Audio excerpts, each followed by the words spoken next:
हर महादेव दोस्तों, वीडियो की शुरुआत महादेव के साथ। जैसा कि आप सब जानते हैं कि मैं थाईलैंड आया हुआ हूँ, इंडिया से फुकेत यहाँ आया हुआ हूँ स्पेशली ट्रेनिंग के लिए। तो बहुत सारे लोगों के मैसेज आ रहे थे कि वो भी ट्रेनिंग पे आना चाहते हैं, क्या एक्सपेंस आता है, रहना कहाँ होता है, कहाँ है ये ट्रेनिंग इंस्टीट्यूट, कैसा है ये। तो इन सारे क्वेश्चंस के मैं आंसर करने वाला हूँ आज इस वीडियो में। जो फैक्ट है मैं वो शेयर करूंगा ताकि ज्यादा से ज्यादा इंडिया से एथलीट यहाँ आ पाए, ट्रेन कर पाए और इस गेम को इवॉल्व कर पाए, अपना गेम सुधार पाए। तो जो भी मैं एक्सपेंस बताऊंगा वो दो करेंसी में बताऊंगा। पहला इंडियन रुपीज और आप उसको कन्वर्ट कर सकते हैं मतलब भात में। यहाँ पे भात करेंसी चलती है। मोटा मोटा अगर हिसाब बताऊं तो इंटू 3 कर लेना जो भी आप खर्चा। अगर मैं बोल रहा हूँ यहाँ पे वो 10 बात की चीज है तो इंटू 3 कर लेना। अप्रोक्स 30 रुपीज में वो कन्वर्ट हो जाएगी आपको। अप्रोक्स मतलब वही के 2.85 होता है बेसिकली। अगर आप इंटू 3 कर लेंगे एक रफली आइडिया आपको समझ में आ जाएगा। सबसे पहली चीज जो आपको करानी पड़ेगी, अपनी टिकट्स करानी पड़ेंगी इंडिया से फुकेत आने के लिए। जो भी टिकट्स आप बुक कराएंगे, अब टिकट डिपेंड करता है आप कितनी जल्दी बुक कर रहे हैं या कितना लेट बुक कर रहे हैं उस पर।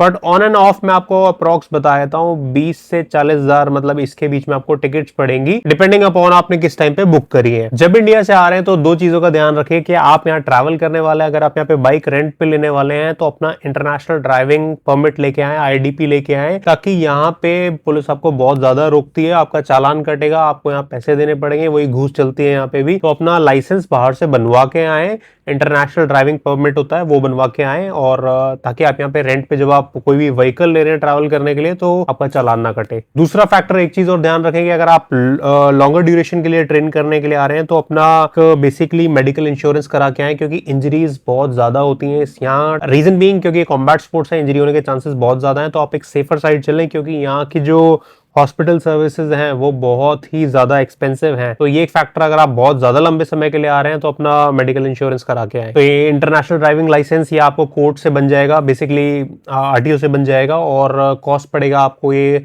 अराउंड 1500 2000 अप्रोक्स, डिपेंड करता है। नेक्स्ट चीज बात करते हैं वीजा की। वीजा जो है ऑन अराइवल है। अभी लास्ट टाइम जब मैंने चेक करा था तो शायद 60 डेज वीजा फ्री था इंडियंस के लिए, और अगर आप लॉन्गर ड्यूरेशन के लिए आ रहे हैं तो वीजा लेके आए। अगर आप 60 दिन के लिए आ रहे हैं, एक बार चेक कर लेना, मेरे को एग्जैक्टली याद नहीं अभी कितना है, 30 डेज कर दिया है या 60 डेज है, तो उतना दिन वीजा ऑन अराइवल है तो आप इजीली आ सकते हैं। तो अब बात कर लेते हैं कॉस्ट ऑफ ट्रेनिंग की। जिस एकेडमी में मैं ट्रेन कर रहा हूँ उसमें यहाँ 1 महीने के लिए आया हूँ, तो मैं आपको सारा खर्चा 1 महीने के रिगार्डिंग ही बताऊंगा।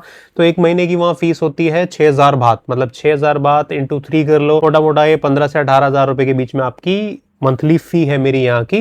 बाकी ये एकेडमी टू एकेडमी डिपेंड करता है। आप दूसरी एकेडमी में जाएंगे वहाँ थोड़ा और कॉस्टली होता है। अगर आप मुआय थाई या फिर एमएमए कर रहे हो और कॉस्टली बढ़ जाता है। तो मोस्टली ये 6000 बात से 10,000 बात तक की कॉस्ट जाती है। अगर एमएमए या कोई और बड़ा क्लब है तो 10,000 बात हो जाएगी, इंटू 3 कर लो, 30,000 तक का खर्चा। थर्ड फैक्टर पे आ जाते हैं आपकी रहने की। आप जब जहां जाओगे उसके आसपास कहीं रूम लोगे, रहने के लिए लोगे। तो जैसे कि मैं जहां रह रहा हूँ जिस टाइम पे, इस टाइम पे मैं वीडियो रिकॉर्ड कर रहा हूँ, मैं इस रूम का आपको रेंट बता सकता हूँ। मैंने मंथ के लिए रूम लिया है तो इट वाज अराउंड 9000 बात, मतलब मोटा मोटा ये पड़ेगा 9 इंटू 3 किलो 27,000 रुपए 1 महीने की कॉस्ट यहाँ की पड़ेगी। बाकी अगर आप हॉस्टल या कोई छोटी मोटी प्लेस लेते हो तो थोड़ा सस्ता पड़ सकता है, मगर वही है कि यार ऐसी जगह लोगे तो आपको बहुत लंबा समय काटना है। ये हॉस्टल या डॉर्म्स में कुछ दिन काटे जा सकते हैं, मगर आप अगर महीने या 2 महीने के लिए आ रहे हो तो आपको ये रूम लेना पड़ेगा जहां पे आप रेस्ट कर पाओ, रिकवर कर पाओ। ट्रेनिंग बहुत ही ज्यादा हार्ड होती है, रिकवरी बहुत जरूरी है, तो आपको एक अपना पर्सनल स्पेस चाहिए। ऑन एन एवरेज अगर हम 10,000 बात ले लेते हैं अराउंड 25 से 30,000 के कॉस्ट में पड़ जाएगा। अब बात कर लेते हैं सबसे इंपॉर्टेंट चीज की, खाने के लिए। देखो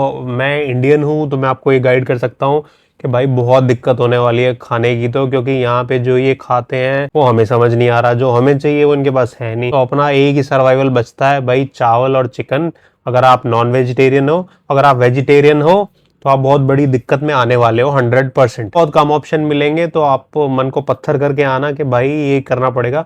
मैं पिछले 1 महीने से सिर्फ chicken rice chicken rice chicken rice यही खा रहा हूँ। एक बार कुछ ट्राई करा था इनका, वो इतना घटिया था, छोड़ दिया भाई, कुछ ट्राई भी नहीं करना। अब यही खा सकते हैं, और बाकी वो जो नॉनवेज में बहुत वैरायटी मिल जाएगी, मगर हम भी बस चिकन ही खाते हैं नॉनवेज में, तो सिर्फ इससे काम चला रहे हैं। तो मन को पत्थर करके आना, क्योंकि वहां तो बहुत दिक्कत होने वाली है। ऑन एन एवरेज बता दूं आपको, एक मील पड़ेगी 60 से 100 भात अच्छा खाते हो तो 100 भात की एक मील पड़ जाएगी दिन की। तो अगर दिन में आप 3 मील ले रहे हो मतलब 300 भात हो गए, वही 800 से 1000 रुपए आपके एक दिन के खर्चा आएगा अगर आप अच्छा खा रहे हो। मतलब तो मोटा मोटा खाने का खर्चा भी आप मान के चलो 15 से 20 हजार, ज्यादा भी हो सकता है थोड़ा कम भी हो सकता है, ऑन एवरेज लेके चलो इसको 20 हजार पकड़ लो। किचन का ऑप्शन भी मिल जाता है आपको, कॉमन किचन होता है कईयों में रूम में ही होता है। बट यार आप इतनी ट्रेनिंग करके आते हो, मेरे अंदर तो हिम्मत नहीं होती कि मैं उस किचन में जाके खड़ा होकर बना लूं, तो इसलिए मैंने तो ये प्लान ड्रॉप कर दिया। बाकी आपकी इच्छा है, if you can cook then हाँ थोड़ा कम पड़ जाता है आपको खर्चा, थोड़ा कम पड़ जाएगा, 20 की जगह 15 पड़ जाएगा। इंडियन फूड को तो मैं इतना मिस कर रहा हूँ ना, मुझे रोटी चाहिए। ऐसा नहीं है इंडियन रेस्टोरेंट नहीं है बट मतलब एक तो अननेसेसरी महंगे, बहुत कॉस्टली, और दूसरा एक आध बार की बात हो तो खा लें। अपने को रोज एक हेल्दी मील चाहिए जो कि फिजिबल नहीं है वहां पे जाके रोज रोज खाना। तो चिकन राइस से काम चला रहे हैं, घर जाते ही दबा के रोटी पेलने वाला हूं मैं। और अगर आप वेजिटेरियन हैं, all the best, all the best. एक और फैक्टर यहाँ पे डिहाइड्रेशन, ह्यूमिडिटी बहुत ज्यादा है, तो डिहाइड्रेशन बहुत ज्यादा होता है। इलेक्ट्रोलाइट पार्ट रहेंगे ट्रेनिंग का, से लोगे आप इलेक्ट्रोलाइट्स तो वही मतलब 10 भात का एक पड़ता है, 30 रुपए का एक सेशे आता है। तो अगर आप इंडिया से आ रहे हैं इलेक्ट्रोलाइट्स लेके आए, कुछ ब्रेकफास्ट ऑप्शन अपने ले आए पहले से ही, क्योंकि यहाँ पे जो है वो मुझे तो कुछ खास पसंद आया नहीं कि दिन में आप लंच और डिनर तो बाहर से या खुद कुक कर सकते हैं, वो एक ऑप्शन रख सकते हैं। यहाँ पे कोई व्हीकल लेते हो रेंट पे, 2 व्हीलर व्हीकल लेते हो तो उसका आपको पर डे का चार्ज देना पड़ता है। पर डे आपको मिनिमम मैं एक एवरेज बताता हूँ 150 बात से 200 बात तक पड़ेगा एक दिन का व्हीकल का रेंट, फ्यूल अलग से। बाकी अगर आप कोई व्हीकल रेंट पे नहीं लेते हो, जैसे मैंने कोई व्हीकल नहीं लिया, मेरा वॉकिंग डिस्टेंस है यहाँ से एकेडमी पे, तो मैं पैदल चला जाता हूँ। बाकी अगर कहीं घूमने जाना होता है तो यहाँ पे 2 ऐप यूज होती है, बोल्ट और ग्रैब।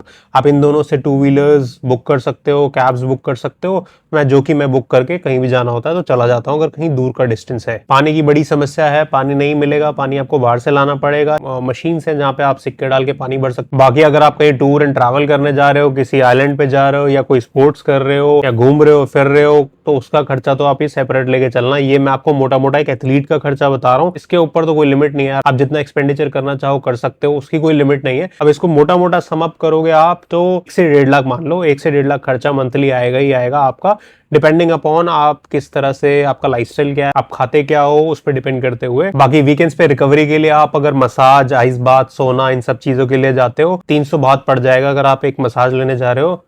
वो वाली मसाज नहीं, स्पोर्ट्स मसाज की बात कर रहा हूँ। एक कॉमन प्लेस है जहाँ पे सब कुछ है, आइस बाथ, सोना, स्विमिंग पूल, मसाज, तो ये 300 से 500 बात के बीच में आपको पर डे का हिसाब से पड़ जाएगा। यहाँ पे आओ तो सिर्फ एक गोल होना चाहिए, ईट, स्लीप, ट्रेन, रिपीट। और आप किसी भी एकेडमी में जाएंगे, एक सबसे अच्छी चीज होगी, आपको कोई ना कोई इंडियन टकरा जाएगा, आपको बहुत सारे लोग मिल जाएंगे। स्टार्टिंग में मन लगाने में थोड़ी दिक्कत हुई थी, बाकी फिर धीरे धीरे फ्रेंड्स बन गए। इंडियंस भी, बाहर के भी बहुत अच्छे लोग हैं, बहुत हम्बल लोग हैं, और मार्शल आर्ट से जुड़े हुए लोग तो वैसे ही बहुत हम्बल होते हैं। अच्छी फैमिली, एक अच्छा फ्रेंड सर्कल बन जाएगा। इंडिया में यही कल्चर लेके आना है, यही ट्रेनिंग लेवल लेके आना है, एलीट लेवल पे लेके जाना है, ये गोल है, इसलिए इतनी सारी सरदर्दी ली जा रही है। And mark my words, I will do it. इसके अलावा किसी को और जानना है, कुछ और फॉर्मेलिटीज के बारे में जानना है, तो आप मुझे कमेंट में लिख सकते हैं, या फिर मुझे Instagram art of war India नाम से ही है, वहां पे जाके डीएम कर सकते हैं, मैं आपको और गाइड कर सकता हूं। That's it for today, thank you for watching. कोई भी क्वेश्चन आप मुझसे पूछ सकते हैं। This is agent H signing off, see you again, bye bye.